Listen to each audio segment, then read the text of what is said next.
Sekarang perhatikan rumus mad tabi'i yang di kotak nomor 2 yang di tengah. Jadi nun sukun berjumpa dengan huruf H. Kita lihat di samping. Maka huruf ya sukunnya adalah huruf lin.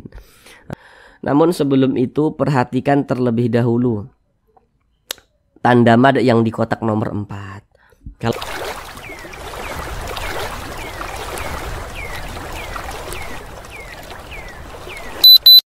Assalamualaikum warahmatullahi wabarakatuh. Apakah Bapak Ibu saudara semuanya masih terbata-bata dalam membaca Al-Quran, kemudian juga belum memahami ilmu tajwid? Mari belajar mengaji Al-Quran bersama kami. Akan kami jelaskan tajwidnya dengan pelan-pelan, sehingga dengan penjelasan tajwidnya yang pelan-pelan, maka insya Allah Bapak Ibu saudara semuanya langsung dapat memahami ilmu tajwid Al-Quran dengan mudah.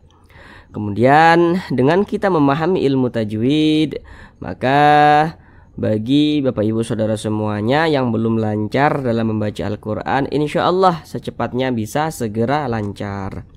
Namun sebelum itu kami doakan terlebih dahulu, semoga Bapak Ibu saudara semuanya senantiasa dalam keadaan sehat, dipermudah segala urusannya, dikabulkan segala hajat-hajatnya, dan senantiasa dilancarkan rezekinya oleh Allah Subhanahu wa Ta'ala. Amin, amin ya rabbal alamin. Baiklah, langsung kita mulai belajar mengaji Al-Qur'annya. Kita kali ini akan belajar mengaji Al-Quran dengan penjelasan tajwidnya yang pelan-pelan, yakni masih melanjutkan kembali pada surah Al-Baqarah ayat 222. Karena pada surah Al-Baqarah ayat 222 ini kita bagi menjadi dua bagian supaya durasinya itu tidak terlalu lama, karena di sini kami berusaha menjelaskannya itu dengan detail, kemudian juga dengan pelan-pelan, sehingga insya Allah sangat memudahkan saudara semuanya dalam memahami ilmu tajwid. Sekarang ini kita masuk kepada bagian yang kedua.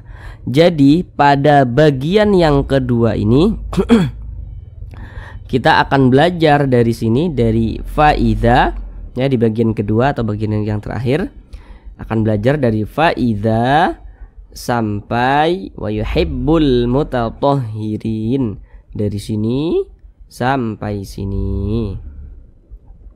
Sekarang akan kami bacakan terlebih dahulu dengan pelan-pelan. A'udzu billahi minasy syaithanir rajim.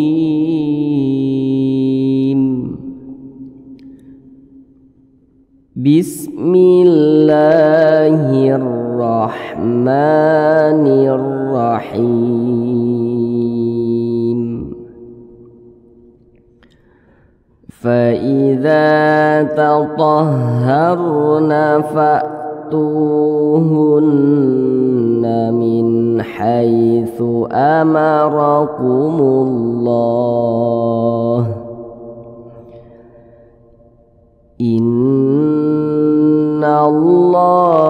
yuhibbut tawwabina wa yuhibbul mutatahhirin. Baik, sekarang akan kita bahas tajwidnya dengan pelan-pelan. Namun seperti biasa ada beberapa hal yang kami sampaikan di awal supaya nantinya lebih memudahkan saudara semuanya dalam memahami penjelasan tajwid yang kami sampaikan. Yang pertama, kalau nanti kami katakan huruf di belakangnya atau huruf sebelumnya, maka yang kami maksud adalah huruf yang berposisi sebelah kanan daripada suatu huruf. Intinya itu yang arahnya itu ke sebelah kanan. Kalau nanti kami katakan huruf setelahnya atau huruf di depannya, maka yang kami maksud adalah huruf yang berposisi sebelah kiri daripada suatu huruf. Yang pertama di sini faida, za ini dibaca panjang. perhatikan rumus mad tabi'i yang di kotak nomor 3. Kalau kita membaca Al-Quran, apabila berjumpa dengan huruf alif, kemudian kita perhatikan huruf sebelumnya. Nah, ini huruf alif. Tadi kalau kami mengatakan huruf sebelumnya atau huruf di belakangnya, maka yang berposisi sebelah kanan. Ini huruf alif, yang sebelah kanan daripada huruf alif mana? Berarti huruf dha ini. Ada huruf alif. Sebelumnya ada huruf yang memiliki tanda baca fathah. Baris satu ke atas ini tanda baca fathah namanya, atau harokat fathah. Kalau ada alif sebelumnya ada huruf yang memiliki tanda baca fathah, maka huruf yang memiliki tanda baca fathah yang berposisi tepat sebelum huruf alif, maka huruf tersebut dibaca panjang. Ini alif, sebelumnya ada tanda baca fathah.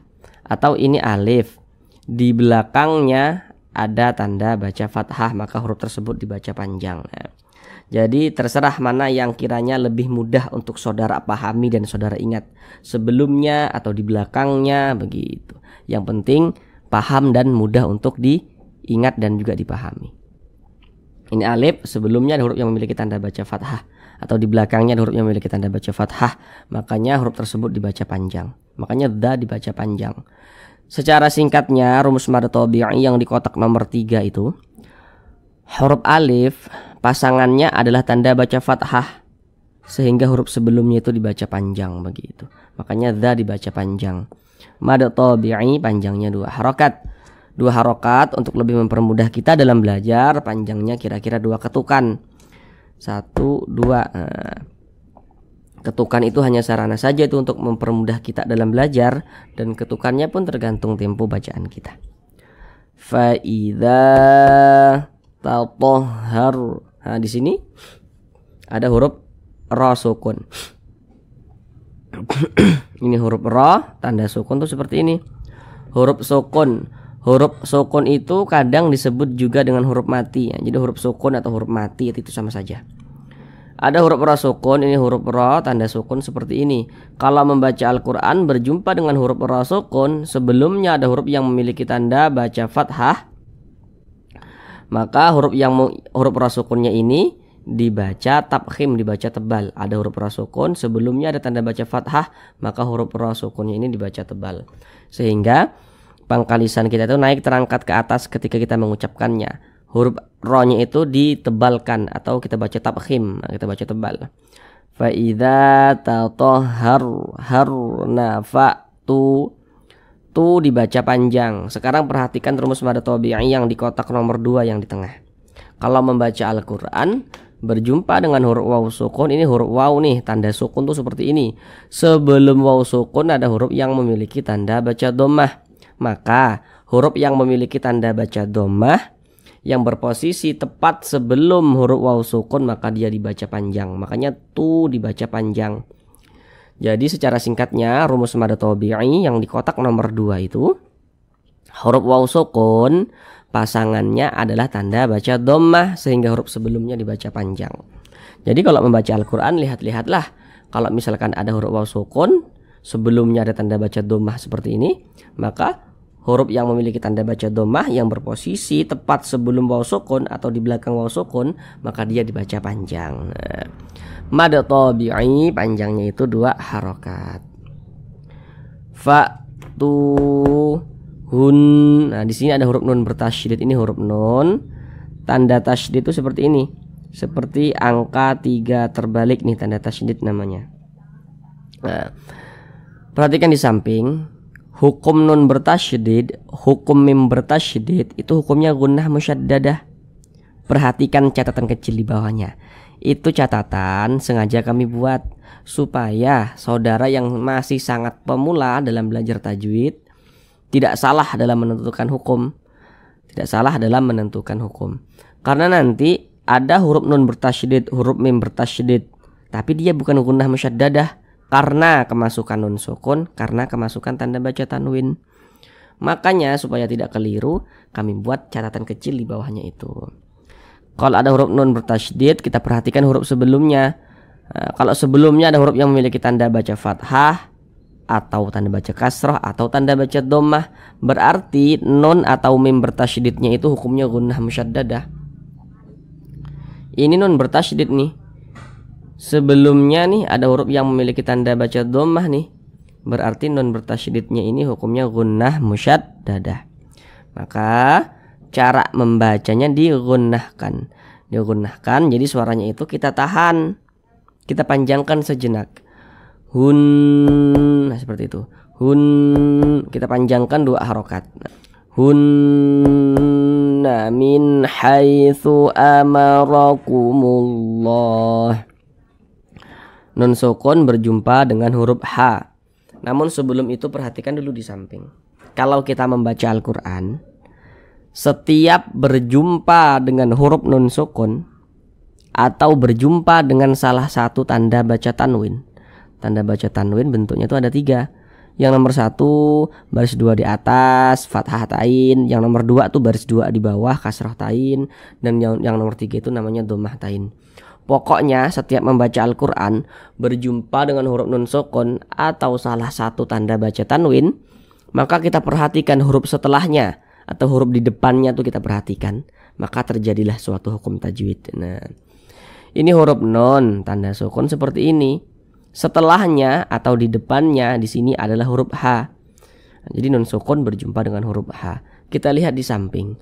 Huruf H itu termasuk salah satu huruf izhar halqi. Maka nun sukun berjumpa dengan huruf H hukumnya izhar halqi. Karena dia izhar maka dibaca jelas, tidak berdengung. Jadi nun sukunnya kita baca jelas. Min haitsu amarakumullah. Kemudian tidak didengungkan. Jadi jangan dipanjangkan, pendek saja. Jangan dibaca min haitsu, jangan, pendek saja. Min haitsu amarakumullah, begitu. Kemudian di sini ada huruf ya sukun. Ini huruf ya tanda sukun seperti ini. Kalau membaca Al-Quran berjumpa dengan huruf ya sukun, sebelum huruf ya sukun ada huruf yang memiliki tanda baca fathah, maka huruf ya sukunnya ini adalah huruf lin. Nah, ini huruf ya tanda sukun seperti ini. Sebelumnya nih ada huruf yang memiliki tanda baca fathah, maka huruf ya sukunnya adalah huruf lin. Nah, maka cara membacanya itu mudah, dilunakkan. Jangan dibaca hai, hai, jangan condong ke jangan, mudah saja, lunak saja. Hai, hai, begitu. Haitsu amarakumullah. Nah, kemudian di sini ada huruf ra. Huruf ra yang memiliki tanda baca fathah, maka huruf ra dibaca tabkhim, dibaca tebal juga. Sehingga pangkal lisan kita tuh naik terangkat ke atas, ra-nya kita tebalkan. Amarakumullah, amarakumullah, amarakumullah. Kemudian di sini ada lafaz Allah. Setiap kita membaca Al-Quran, apabila berjumpa dengan lafaz Allah, kita perhatikan huruf sebelumnya yang memiliki tanda baca. Ini adalah lafaz Allah. Kita perhatikan huruf sebelumnya yang memiliki tanda baca. Yang kita perhatikan itu tanda bacanya, bukan hurufnya, tanda bacanya.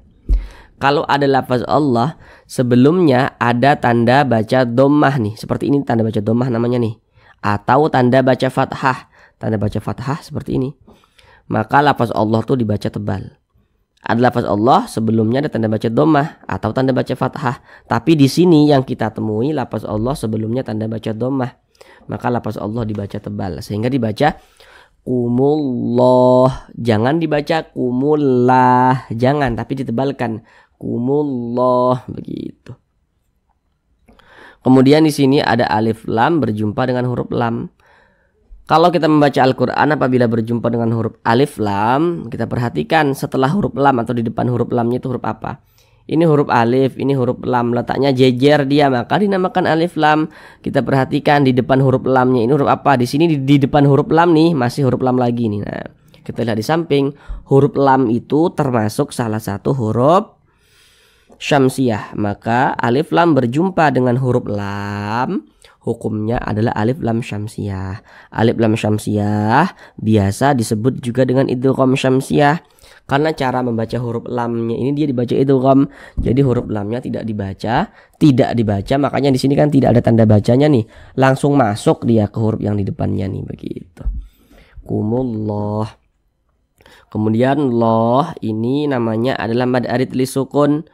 Namun sebelum itu perhatikan terlebih dahulu tanda mad yang di kotak nomor 4. Kalau membaca Al-Quran berjumpa dengan suatu huruf yang di atasnya memiliki tanda baca fathah berdiri atau alif kecil, maka setiap huruf yang di atasnya memiliki tanda baca fathah berdiri atau alif kecil, maka huruf tersebut dibaca panjang. Ini huruf lam, di atasnya ada tanda baca fathah, tapi dia bentuknya tuh berdiri, berbentuk alif kecil seperti ini. Maka setiap huruf yang di atasnya memiliki alif kecil atau fathah berdiri seperti ini, maka dia dibaca panjang. Pada awalnya namanya mad tabi'i. Kemudian mad tabi'inya nih berjumpa dengan huruf yang kita sukunkan. Maka namanya berubah menjadi mad arid li sukun. Panjangnya boleh 2 harokat, boleh 4 harokat hingga 6 harokat. Yang terpenting konsisten dalam sekali bacaan. Maksudnya konsisten itu, kalau kita membaca Al-Quran, nih di atas nih mad arid li sukun nih. Kalau di sini kita baca 2 harokat, maka setiap berjumpa mad arid li sukun harus kita samakan bacanya. Harus kita baca 2 harokat juga. Ini 2 harokat nih, mad arid li sukun juga nih, kita baca 2 harokat juga begitu. Harus konsisten. Mana huruf yang kita sukunkan? Huruf H. Ini kalau kita berhenti atau berwaqaf tepat di huruf H, kita baca kumullah. Jangan dibaca kumullahu, jangan. Huruf H kita sukunkan. Kenapa huruf H ini kita sukunkan atau kita matikan? Kalau kita membaca Al-Quran, kita berwaqaf atau berhenti tepat di huruf yang tidak dibaca panjang, maka huruf tersebut harus kita sukunkan. Ini kita membaca Al-Quran, kemudian kita nih berhenti nih atau berwaqaf nih tepat di huruf H. Huruf H tidak dibaca panjang, ya kita sukunkan huruf H-nya begitu. Sehingga dibaca kumullah. Jangan dibaca kumullahu, jangan. Huruf H kita sukunkan, dibaca kumullah begitu. Kemudian di sini ada tanda waqaf, qaf dengan lam nih, yang bermakna al-waqfu aula. Jadi maksudnya itu berwaqaf atau berhenti itu lebih utama. Jadi kalau menemukan tanda waqaf seperti ini, maka alangkah baiknya kita berhenti dulu, berwaqaf dulu, ambil napas. Setelah itu baru kita lanjutkan lagi bacanya. Kemudian di sini ada huruf nun bertasydid. Nah, sudah detail tadi kami jelaskan di atas. Perhatikan di samping, nun bertasydid, mim bertasydid, hukumnya gunnah musyaddadah. Nah, cara bacanya digunnahkan, suaranya kita tahan, kita panjangkan sejenak. Innallah begitu. Kemudian ini ada lafaz Allah. Ada lafaz Allah, sebelumnya ada huruf yang memiliki tanda baca fathah, maka lafaz Allah dibaca tebal. Sama ini, lafaz Allah sebelumnya ada tanda baca dhammah, maka lafaz Allah dibaca tebal. Jadi lafaz Allah itu bisa dibaca tebal kalau sebelumnya ada huruf yang memiliki tanda baca dhammah atau fathah. Lafaz Allah sebelumnya tanda baca fathah, maka dibaca tebal. Maka dibaca innallah, jangan dibaca innallah, jangan. Tapi lafaz Allahnya kita tebalkan. Innallah begitu. Kemudian di sini ada alif lam berjumpa dengan huruf lam. Kita lihat di samping, huruf lam termasuk salah satu huruf syamsiyah. Sudah detail kami jelaskan tadi di atas. Maka huruf lamnya dibaca idgham. Innallah. Kemudian la dibaca panjang. Nah, ini namanya mad tabi'i. Nah, kalau yang di atas tadi mad arid li sukun karena berjumpa dengan huruf yang kita sukunkan. Sedangkan ini kita tidak berhenti di huruf H, kita teruskan bacanya, maka ini namanya mad tabi'i. Perhatikan tanda mad yang di kotak nomor 4. Kalau membaca Al-Quran berjumpa huruf yang di atasnya memiliki tanda baca fathah berdiri, maka huruf tersebut dibaca panjang. Ini di atasnya ada tanda baca fathah berdiri nih, maka huruf tersebut dibaca panjang. Makanya lafaz Allah dibaca panjang, panjangnya 2 harokat. Innallaha yuhibbut tawwabin. Di sini ada alif lam berjumpa dengan huruf ta. Kita lihat di samping. Huruf ta masih termasuk salah satu huruf syamsiyah. Maka alif lam, ini alif ini lam berjumpa dengan huruf ta, hukumnya alif lam syamsiyah. Maka huruf lamnya dibaca idgham, sehingga huruf lamnya ini tidak dibaca, langsung masuk ke huruf ta. Yuhibbut tawwabin. Di sini ada huruf waw bertasydid. Ini huruf waw, tanda tasydid itu seperti ini. Kalau membaca Al-Quran berjumpa dengan huruf waw bertasydid, kemudian sebelum huruf waw bertasydid ada huruf yang memiliki tanda baca fathah, kasroh atau dhammah, maka huruf wawnya itu kita naber. Ini huruf waw bertasydid. Sebelumnya nih ada tanda baca fathah nih, berarti waw bertasydidnya kita naber. Naber itu apa? Naber itu adalah penekanan pada huruf-huruf tertentu sehingga intonasi suaranya itu dia sedikit lebih tinggi dibanding dengan huruf di samping-sampingnya. Jadi kita tekan tawa, tawa. Kita tekan seperti itu. Tawa, tawa bin. Kemudian wa dibaca panjang. Perhatikan rumus mad tabi'i yang di kotak nomor 3. Kalau membaca Al-Quran berjumpa alif, nih alif nih. Kita perhatikan huruf sebelumnya. Kalau ada alif, sebelumnya ada huruf yang memiliki tanda baca fathah, maka huruf tersebut dibaca panjang. Sudah detail kami jelaskan di atas tadi. Nah, makanya wa dibaca panjang karena memiliki tanda baca fathah nih dan berposisi tepat sebelum huruf alif. Huruf alif sebelumnya tanda baca fathah. Mad tabi'i panjangnya 2 harokat. Tawa bi dibaca panjang. Perhatikan rumus mad tabi'i yang di kotak nomor 1. Kalau kita membaca Al-Quran, apabila berjumpa dengan huruf ya sukun, ini huruf ya, tanda sukun itu seperti ini. Sebelum ya sukun ada huruf yang memiliki tanda baca kasroh, baris 1 ke bawah nih namanya tanda baca kasroh atau harokat kasroh. Ada huruf ya sukun, sebelumnya ada huruf yang memiliki tanda baca kasroh. Maka huruf yang memiliki tanda baca kasroh yang berposisi tepat sebelum huruf ya sukun, maka dia dibaca panjang. Jadi rumus mad tabi'i yang di kotak nomor 1 itu, huruf ya sukun pasangannya tanda baca kasroh sehingga huruf sebelumnya dibaca panjang. Nah, jadi kalau membaca Al-Quran lihatlah kalau berjumpa dengan huruf ya sukun, perhatikan huruf sebelumnya.